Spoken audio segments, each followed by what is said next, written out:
Assalamualaikum warahmatullahi wabarakatuh. Saya Rizky Andriadi dari kelas A3 Siang PGSD. Nah, di sini saya akan menjelaskan tentang teori belajar dan penerapannya dalam pendidikan.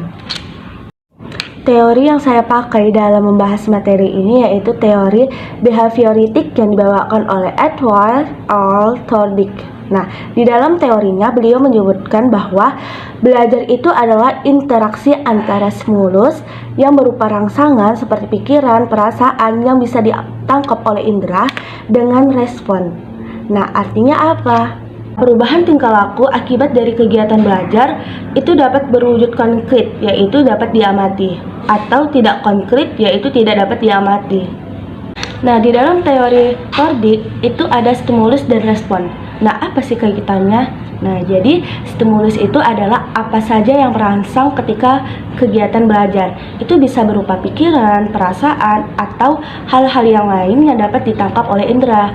Nah, sedangkan respon itu adalah reaksi yang muncul ketika belajar. Nah, ini dapat berupa perasaan, pikiran, atau gerakan atau tindakan. Nah, jadi teori belajar Thorndike ini sering disebut sebagai teori belajar koneksionisme atau teori asosiasi. Nah, teori belajar Thorndike mengemukakan bahwa terjadinya asosiasi antara stimulus dan respon ini mengikuti hukum-hukum. Ada 3 hukum nih. Yang pertama, hukum kesiapan. Artinya apa? Semakin siap suatu organisme memperoleh suatu perubahan tingkah laku, maka pelaksanaan tingkah laku tersebut akan menimbulkan kepuasan individu sehingga asosiasi cenderung diperkuat. Nah, yang kedua itu ada hukum latihan.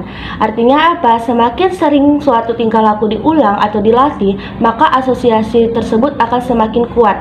Nah, yang ketiga adalah hukum akibat. Artinya apa? Hubungan stimulus respon cenderung diperkuat bila akibatnya menyenangkan dan cenderung diperlemah jika akibatnya tidak memuaskan.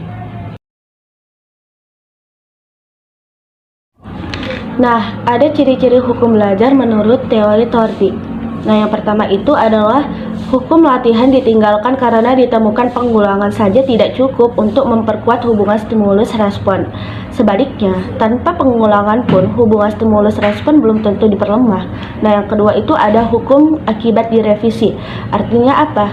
Dikatakan oleh teori belajar Thorndike bahwa yang berakibat positif untuk perubahan tingkah laku adalah hadiah, sedangkan hukuman tidak berakibat apa-apa gitu.